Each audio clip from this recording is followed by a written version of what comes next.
तो कृपया भगदड़ ना मचाएं, बिल्कुल आराम से आकर के उन्हें फूलों की मालाएं पहना करके उनका स्वागत करें, अभिवादन करें।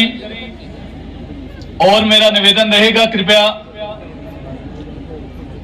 जो माननीय मुख्यमंत्री जी के साथ महानुभाव गण आए होंगे वही लोग जो है वो मंच पर रहेंगे। उसके बाद मैं निवेदन करूंगा कि कृपया जब आप लोगों को बुलाया जाएगा तब आप उनसे आकर के मिल सकते हैं। तो इंतजार की घड़ियां समाप्त हो रही हैं। पहुंचे हैं, हमारे लोगों की समस्याओं को भी सुनेंगे और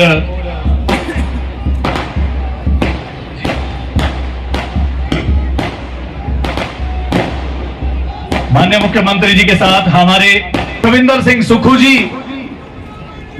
हमारे कांगड़ा चंबा के प्रत्याशी आनंद शर्मा जी, विधानसभा अध्यक्ष कुलदीप सिंह पठानिया जी, पूर्व में शिक्षा मंत्री हमारी पूर्व में विधायक आशा कुमारी जी,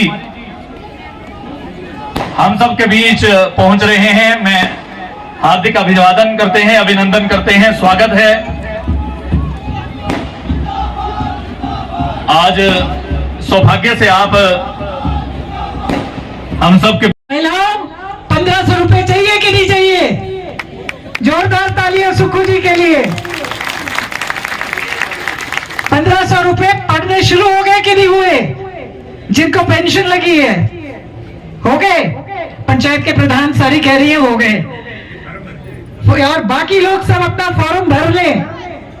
ये सुक्खू जी ने जो वादे किए, ओपीएस का वादा किया, पूरा किया, ये सारे वादे जो किए इन्होंने ये पूरे कर रहे हैं। मैं ज्यादा लंबा ना बोलते हुए, क्योंकि बहुत लंबा सफर अभी बचा है, हेलीकॉप्टर से इनको जाना है।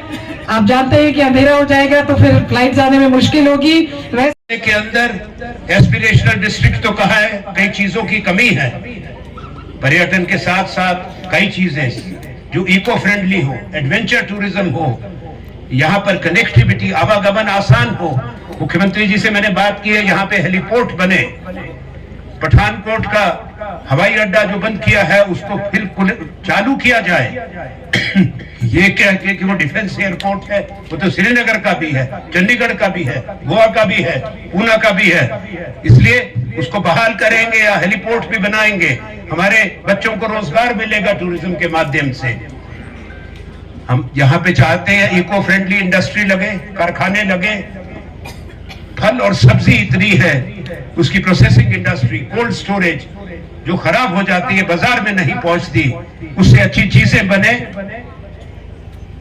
जूस बने, जैम बने, अचार बने, तो देश के बाजार में भी जाए और दुनिया के बाजार के अंदर भी जाए। ये मेरी प्राथमिकताओं में है। यहाँ 4 टनल्स की बात है। एक तो चुवारी चंबा जिसकी फिजिबिलिटी रिपोर्ट हो चुकी है, दूसरी ये होली उतराला है, तीसरी ये पदरी पास है और एक साच पास पांगी का। ये एक पे तो हो गया, बाकी 3 भी प्राथमिकताओं में आएगा। एक उच्चतम शिक्षा का इंस्टीट्यूट ऑफ एक्सीलेंस केंद्र का, वो चंबा में आएगा। आपके पासपोर्ट भी चंबा में बनेंगे। हिमाचल में मैंने शुरू करवाए थे, यहां भी करवाऊंगा। सोच है, वो सारा कागज आपके पास आएगा। आज आपसे यही कहूंगा, इनके 10 साल का मूल्यांकन कर लें। डॉक्टर मनमोहन सिंह जी में शालीनता थी, इसीलिए यहाँ पे बड़े काम हुए देश के अंदर। वो जोर से नहीं बोलते थे, पर जब इतिहास लिखा जाएगा, ये कहते हैं इनके जो नोटबंदी का गलत फैसला, तड़पा पूरा हिंदुस्तान 43 दिन तक अपने पैसे के लिए बैंकों के बाहर कतारों में खड़े कर दिए गए, कारोबार तबाह हो गए, लोग बर्बाद हो गए, कई कारोबार आज तक बहाल नहीं हो सके, देश की अर्थव्यवस्था टूट गई। दूसरा जो किसान के साथ अन्याय हुआ उसको कभी भी नहीं भूलना। और तीसरा जो हिमाचल के साथ हुआ पिछले साल जब आपदा आई, हजारों मकान टूट गए, सड़कें टूट गई, पुल ढह गए, हमारी पीने की पानी की योजनाओं को, पन बिजली योजनाओं को क्षति पहुंची। मुख्यमंत्री ठाकुर सुखविंदर सिंह सुक्खू जो एक साधारण परिवार से बन के आपके आशीर्वाद से मुख्यमंत्री के पद पर आसीन है, इन्होंने, इनकी सरकार ने संवेदनशीलता दिखाते हुए लोगों को आंसू पोंछे, सांत्वना दी, राहत दी। हालांकि हिमाचल की माली हालत बहुत खराब छोड़ के गए थे पिछली सरकार। 7-7 लाख रुपया दिया मकान के मुआवजों का, मकान बनाने का, पर केंद्र की सरकार ने 1 रुपया हिमाचल को नहीं दिया। ये 3 बातें याद रखना। क्या जो राहत के कोष है भारत का, उसमें हिमाचल का हिस्सा नहीं था? जब ये आते हैं, इनसे इन सब चीजों का हिसाब मांगिए। जो इस तरह के काम करते हैं, वायदा खिलाफी करते हैं, संवेदनहीनता दिखाते हैं, उनको इनाम मिलना चाहिए या उनको सजा मिलनी चाहिए जो किया है? आज वो भ्रामक बातें करते हैं, उससे बच के रहिए। अपना हिसाब नहीं देते, इनके मुंह पे आज बेरोजगारी शब्द नहीं आता, कोई बात नहीं आती जो जनता से संबंधित हो। हमने कई बड़ी बातें कही है, हमारा न्याय पत्र मैनिफेस्टो आपके पास पहुंचेगा।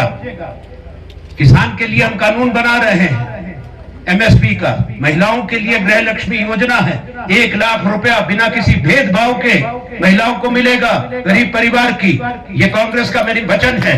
हमने जो पुराने काम बताए हैं वो वचन निभाए थे, इसको भी निभाएंगे। हमारे देश की रक्षा के साथ एक बहुत बड़ा समझौता हो रहा है।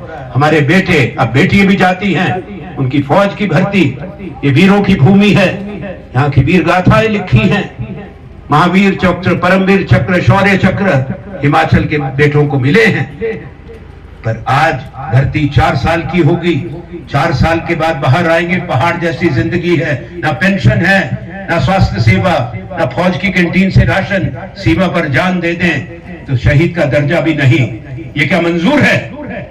इसलिए जब हम आएंगे, ये वचन है हमारा, हम सबसे पहला फैसला होगा इस अग्निवीर योजना को खारिज कर देंगे, पुरानी बहाली करेंगे। आगे बातें बहुत है, समय कम है।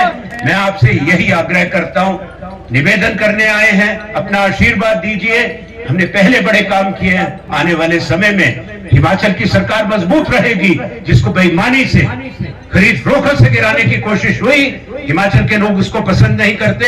आगे आने वाले 3.5 साल यही मुख्यमंत्री हमारे, यही स्पीकर है, यही हमारे मंत्री। 10 लाख खर्च होंगे, अपनी जमीन रहन रख लेता है, सोसाइटी के पास रख लेता है, बैंक के पास रख लेता है, और जब हमारी बढ़ती तो कुछ भी बेचने के लिए तैयार हो जाता है। हमने फैसला किया 70 साल की उम्र के जितने भी बुजुर्ग हिमाचल प्रदेश में हैं, उनकी बीमारी का पूरा 25 लाख तक का खर्चा हिमाचल प्रदेश की सरकार उठाएगी। ये योजना आपके लिए, ये योजना आपके लिए है। मैंने बोला किसान की आर्थिक समृद्धि बढ़नी चाहिए। पहली बार 32 रुपए से दूध, गाय के दूध का मूल्य बढ़ाकर 45 रुपए किया, भैंस के दूध का मूल्य बढ़ाकर 55 रुपए किया, ताकि किसान के हाथ में पैसा पहुंचे। सरकारी कर्मचारियों को डीए की किस्त दी, ओल्ड पेंशन स्कीम दी। ये सब 15 महीने में हमने उन चोर दरवाजों को बंद किया, जिन चोर दरवाजों से 5 साल से भ्रष्टाचारी आपके पैसे को लूट रहे थे। उस पैसे को हमने रोकने की कोशिश की और आपके बीच में बांटा। आज मैं क्यों आपके पास आया हूं?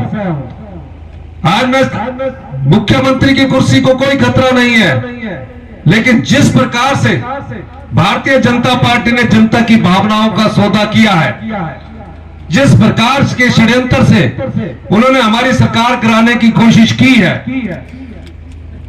उसके खिलाफ आप लोगों को खड़ा होना पड़ेगा। 26 तारीख को राज्यसभा का, 27 तारीख को राज्यसभा का चुनाव हुआ। 6 कांग्रेस के विधायक जो हाथ के निशान पर चुनकर आए थे, वो राजनीतिक मंडी में बिके। उन्होंने भारतीय जनता पार्टी के प्रत्याशी को वोट देकर जिताया। उसके बाद वो हरियाणा सरकार के हॉलिडे इन होटल में गए। अगले दिन बजट के समय वे दोबारा आए, एक हेलीकॉप्टर, दूसरा हेलीकॉप्टर, दोनों हेलीकॉप्टर ऊपर से आए, और दोनों हेलीकॉप्टर में उस 6 और 3 आजाद विधायक आए। सीआरपीएफ के जवान थे, विधानसभा का गेट तोड़ा, अंदर आए, पर बजट में, जिस बजट को पास करने के लिए हमने ये योजना लाई थी, उसमें भाग नहीं लिया। खबर चला दी कि मुख्यमंत्री ने इस्तीफा दे दिया। मैंने कहा कि हमने आम आदमी के लिए योजनाएं बनाई है, हम 5 साल आम आदमी की सेवा करेंगे, गरीब की सेवा करेंगे, महिलाओं का सम्मान करेंगे, युवाओं को रोजगार देंगे। मैं इतनी जल्दी इस्तीफा देने वाला नहीं हूं। संघर्ष करके मुख्यमंत्री की कुर्सी पर पहुंचा हूं, एक आम परिवार से हूं, योद्धा की तरह लड़ा हूं। और युद्ध की तरह इसको जीतूंगा। और जयराम ठाकुर जी 7 बजे गवर्नर के पास चले गए, 29 तारीख को कहने लगे कि अब जल्दी सरकार जाने वाली है। चंबा के हमारे स्पीकर एक ऐतिहासिक फैसला किया उन्होंने, जिन्होंने हमारे बजट के खिलाफ पार्टी बोर्ड में पार्टिसिपेट नहीं किया, इन्होंने उनको डिस्क्वालीफाई किया। वो देश की सर्वोच्च अदालत में पहुंचे, सर्वोच्च अदालत में पहुंचने के बाद भी सर्वोच्च अदालत ने कहा ये किस अध्यक्ष का फैसला है, कानूनी रूप से सबसे सक्षम फैसला है, ये आने वाले समय में हिंदुस्तान का एक उदाहरण बनेगा। ये सब बातें हुई, मैं सिर्फ इतना कहना चाहता हूं। और जयराम जी ने फोन कर दिया कि मेरा कोट भी सिला दो और मेरा पैंट भी सिला दो। अभी पता किया मैंने, उनका कोट पैंट दर्जी के पास ही पड़ा हुआ है। और आगे भी हमारे को कोई खतरा नहीं है, लेकिन खतरा लोकतंत्र को है, खतरा लोकतंत्र को है, खतरा आपके वोट को है। जो आपके वोट के माध्यम से चुनकर विधायक जाते हैं और राजनीतिक मंडी में अपने आप को बेच देते हैं और कहते हैं कि हमें सम्मान नहीं मिला। उन्हें सम्मान की जरूरत नहीं थी, उन्हें भारतीय जनता पार्टी के सम्मान से भरे अटैची केस नजर आए। उन्हें भारतीय जनता पार्टी के सम्मान से भरे अटैची केस नजर आए।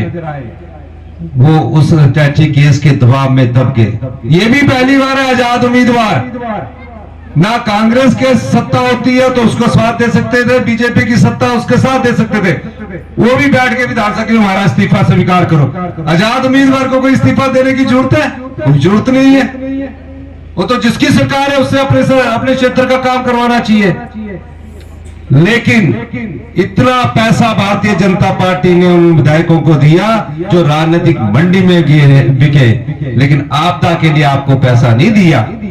केंद्र सरकार से एक भी आपदा के लिए सहायता राशि नहीं मिली। जहां प्यारे बच्चे गुल्लक तोड़कर मेरे पास आपदा राहत कोष में दे रहे थे, मैंने भी अपना सब कुछ दान कर दिया। लेकिन भारतीय जनता पार्टी ने उन विधायकों को खरीदने के लिए जितना पैसा खर्च किया है उसकी इंक्वायरी चल रही है, हमारे पास तथ्य आ चुके हैं। जल्दी ही कई लोग सलाखों के पीछे जाएंगे, क्योंकि ये भ्रष्टाचार के द्वारा जो भी राजनीति करने की दिशा में आगे बढ़ता है और भ्रष्टाचार से कमाए धन का राजनीति में प्रयोग करता है, ऐसे लोग जल्दी ही नकाबपोश होंगे। नकाबपोशों को हम जनता की अदालत में लाएंगे। अंत में मैं इतना ही कहना चाहता हूं, आज मैं क्यों आया हूं? आज मैं आपके पास इसलिए आया हूं, एक आम परिवार का व्यक्ति जब मुक्त होता है, हमारी सरकार ने उन बच्चों को जिनके मां नहीं थी, बाप नहीं था, मां बाप खो गए, कोई पालन पोषण का साधन नहीं था, कोई रिश्तेदारों के पास रहता था, कोई अनाथ आश्रम के पास रहता था। मुख्यमंत्री बनने के बाद मैं सचिवालय ना जाकर वैसा अनाथ आश्रम गया, बेटियों को देखा, रहने का तरीका देखा अनाथ आश्रम में, खाने का उसका रसोई घर में गया, उन बेटियों की पीड़ा को समझा, दर्द को समझा। जो बेटी अपनी माँ को खो दे या बेटा अपनी माँ को खो दे, बाप को खो दे, उसके मन पर क्या बीतती होगी। छोटी उम्र में चले जाए, उसके मन में ये रहता होगा कि मेरी जिंदगी कैसे बसर होगी। मैंने फैसला किया और अक्टूबर से 4000 अनाथ बच्चों को 27 साल की उम्र तक जितना भी पढ़ाई का खर्चा है, कारण शुरू करना है, हमारी सरकार उसका सारा पालन पोषण करेगी। सरकार ही माता है, सरकार ही पिता है। 4000 रुपया बच्चे को पॉकेट मनी मिलेगी, 2 लाख रुपया अपना दूध चलाने के लिए मिलेगा, 3 लाख रुपया शादी के लिए मिलेगा, 3 लाख घर बनाने के लिए मिलेगा। मैं अपने 15 महीने का कार्यकाल आपके पास बताना चाह रहा हूं। दूसरा बजट हुआ, मैंने 1,15,000 विधवा महिलाएं, उनके बच्चे पढ़ते हैं, किसी कारणवश उनके पति की मौत हो जाए, पत्नी ये सोचती रहती कि मेरा बच्चा तो डॉक्टरी की पढ़ाई कर रहा था, बीच में पढ़ाई छूट जाएगी, मेरा बेटा तो इंजीनियर की पढ़ाई कर रहा था, इंजीनियर की पढ़ाई छूट जाएगी, और कोई कोर्सेज कर रहा था, PhD कर रहा था, प्री PhD कर रहा था। हमने उनके दर्द को समझा और दूसरे बजट में 27 साल तक की उम्र में उन सभी विधवा बहनों के बच्चे का खर्चा हिमाचल सरकार उठाएगी। ये सब पैसा आपका था। मैंने अधिकारियों की बैठक ली, उन्होंने कहा कि 2200 करोड़ रुपए का आपने भ्रष्टाचार के चोर दरवाजे बंद करके राजस्व की उगाही की है।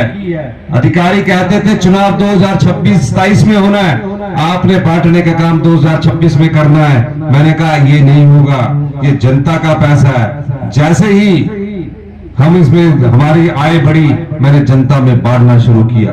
पंचायत प्रधान बैठे हैं, इनसे पता कीजिए, इनका जो मानदेय था वो बढ़ता था अंतिम वर्ष में, मैंने हर साल बढ़ाने की प्रक्रिया शुरू की।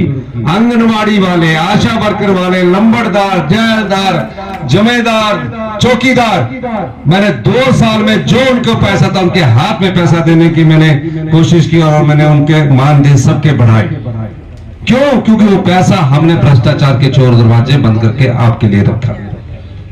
फिर और पैसा बचा, मैंने कहा जो बहन हमारी 18 साल की उम्र पार कर चुकी है और जब तक जीवन में है उसके अंतिम सांस बची है, जब तक उसका जीवन काल रहेगा, हमारी सरकार प्रत्येक बेटी को जो 18 साल से अधिक की उम्र की हो चुकी है, जिंदगी भर हर महीने 1500 रुपया देंगे, साल का 18,000 रुपया देंगे।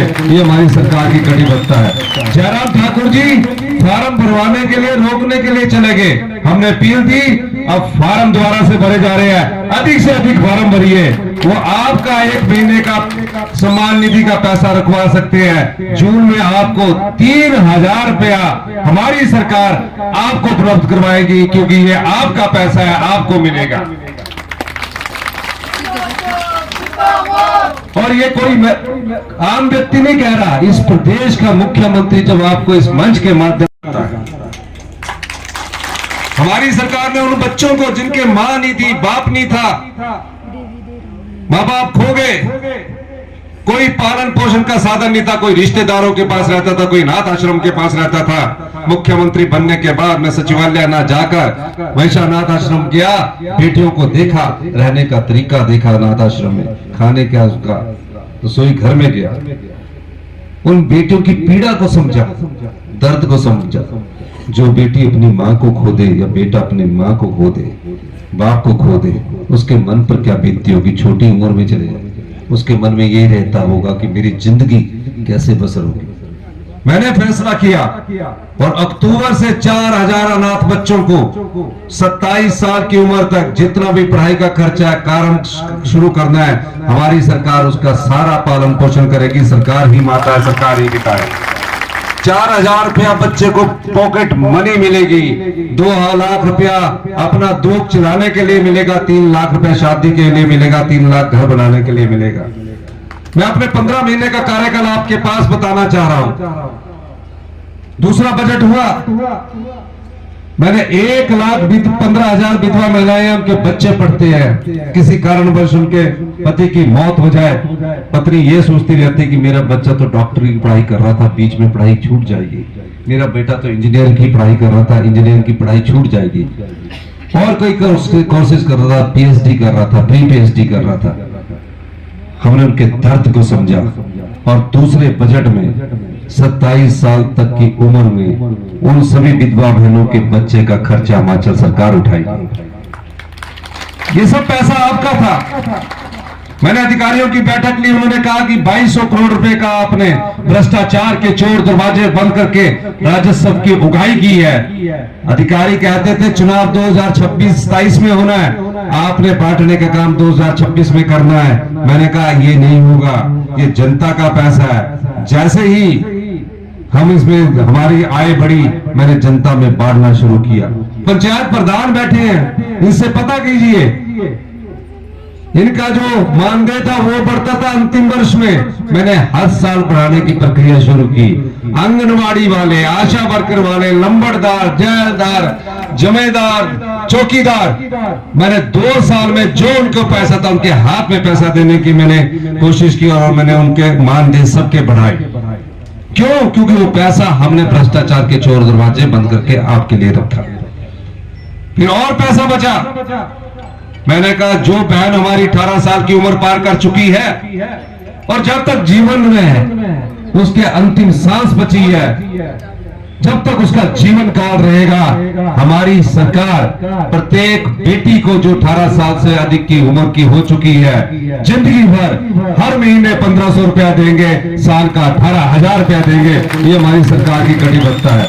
जयराम ठाकुर जी फार्म भरवाने के लिए रोकने के लिए चले गए, हमने अपील दी, अब फार्म दोबारा से भरे जा रहे हैं, अधिक से अधिक फार्म भरिए। वो आपका 1 महीने का सम्मान निधि का पैसा रखवा सकते हैं। जून में आपको 3,000 रुपया हमारी सरकार आपको उपलब्ध करवाएगी, क्योंकि ये आपका पैसा है, आपको मिलेगा। और ये कोई आम व्यक्ति नहीं कह रहा, इस प्रदेश का मुख्यमंत्री जब आपको इस मंच के माध्यम से सामना करना पड़ता है, और जब मैं मुख्यमंत्री की कुर्सी पर पहुंचा हूं तो 15 महीने में मैंने आपको यह बताया कि हमारी सरकार ने आपके लिए ये किया, किसी ने मांगा नहीं था। आज लोकतंत्र खतरे में है। जो लोग मुख्यमंत्री की कुर्सी पैसे के नोटों के दम पर हथियाना चाहते हैं, ऐसे लोगों को सबक सिखाने का वक्त आया है। क्या आप लोग साथ देंगे? हाथ खड़ा करके बताइए, दोनों हाथ खड़ा करके बताइए, साथ देंगे? जोर से बोलना। मैं ये चीज आपसे इसलिए कहना चाहता हूं, हमारे पास धन नहीं है, हमारे पास धन नहीं है, हमारे पास जनता का बल है। आपसे अनुरोध करता हूं, ये चुनाव हिंदुस्तान की दशा और दिशा को तय करेगा। 1 मई को, 1 जून को जब आप वोट डालने जाएंगे तो हमारे जो प्रत्याशी आनंद शर्मा जी, इनके पक्ष में अधिक से अधिक वोट डालिए। आप हाथ खड़ा करके जवाब दीजिए कि अधिक से अधिक पक्ष में वोट डालेंगे। मैं आपको वादा करता हूं, मैं यहां दोबारा आऊंगा तो मैं चाहूंगा कि आप हमारे साथ एक नारा लगाइए, जनबल जीतेगा। जनबल जीतेगा, जोर से, जनबल जीतेगा। हाथ खड़ा करके लगाइए जोर से, जनबल, धनबल, जनबल, धनबल। इन लोगों ने, भारतीय जनता पार्टी ने 1 राज्यसभा की सीट चुराई, आप 4 लोकसभा सीट कांग्रेस के पक्ष में जिताइए। 3.5 साल हमारी सरकार है। आप आनंद शर्मा जी की एक आवाज अगर कहीं गूंजेगी तो विपक्षी पार्टी भी इनकी आवाज से हिलती है। दूसरे जो भारतीय जनता पार्टी का विधायक है वो क्षेत्र में पूरी तरह घूम भी नहीं पाएगा। इनके एक शब्द से पूरे हिमाचल प्रदेश में विकास की गंगा बहेगी, आपके संसदीय क्षेत्र में विकास की गंगा बहेगी। इन्हीं शब्दों के साथ यहाँ एक करेक्शन करनी है कि इनका डिवीजन है आईपीएच का, उसको इनके डिवीजन है आईपीएच का, उसमें हम करेक्शन कर देंगे। और आईपीएच का डिवीजन कहीं शिफ्ट नहीं हुआ है, वो गलती से लिखा गया, उसको ठीक कर देंगे। और आपका हॉस्पिटल भी बिल्कुल ठीक करेंगे। अंत में आप सब लोग आनंद शर्मा जी के पक्ष में वोट डालें। आनंद शर्मा जी, आनंद शर्मा जी, धन्यवाद।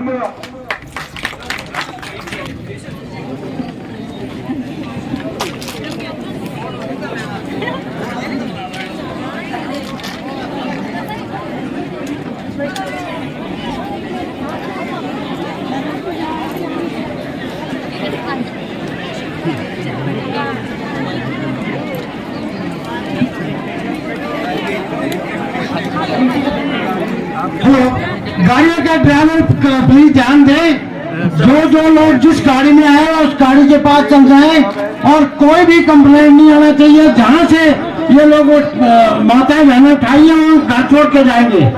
अगर कोई कहीं मिसप्लेस हो गया है तो 9418010854 मेरे नंबर पर रिंग कर लेंगे। सभी को घर पहुंचाने का प्रबंध किया गया है।